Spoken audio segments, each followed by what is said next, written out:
Hello all, my name is Ankush Agnihotri. This is the last part of the Angular series. In this lecture we will learn how we can generate our production or development build for our Angular application and what is the basic difference between the production and the development build. And at the end I will also share my GitHub code repository where you can find all your API code and for your Angular application code also. So let's switch to the Visual Studio Code. So for generating a production build, we have to be run the command ng space build space dash dash configuration.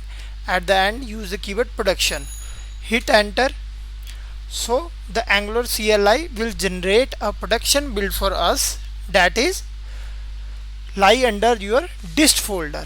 And where this configuration has been done, it is done into the angular.json file. If you open this file, you will see you have an option under the build output path.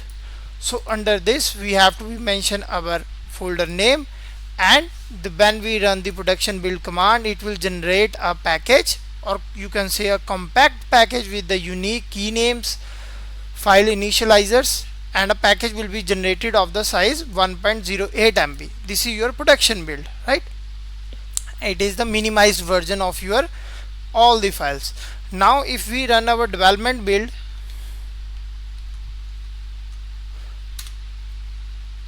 now you will see the difference between the production and the development build.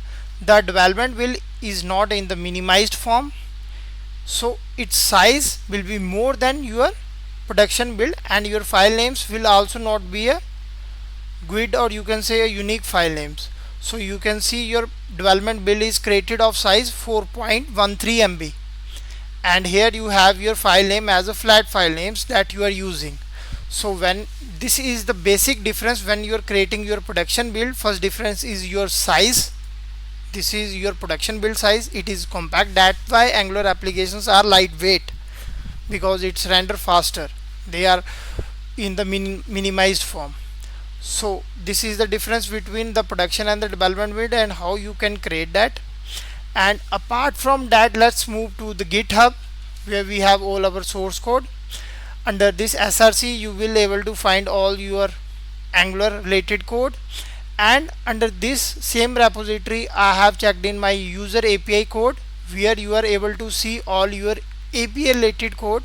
This API is built in using the Visual Studio in using the .NET framework, and you have to be just open it, build the code, run your code. It will run on the port mentioned in your config file, and then simply run the npm start command. You are able to use your, or you can say test your Angular application on your browser. You have to be just run npm start, as you all know.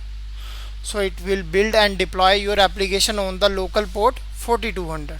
The production and the development packages you can use on your web app servers like the IIS, Firebase, and Azure and AWS. So all these files will be available under the dist folder. You can easily grab it from here. So it hosted over the port 4200, and you are able to get, or you can say use all the APIs that is running on this particular port. Okay, that's it. So this is the end of the Angular series. I hope you like it. Please provide your feedback. Thanks.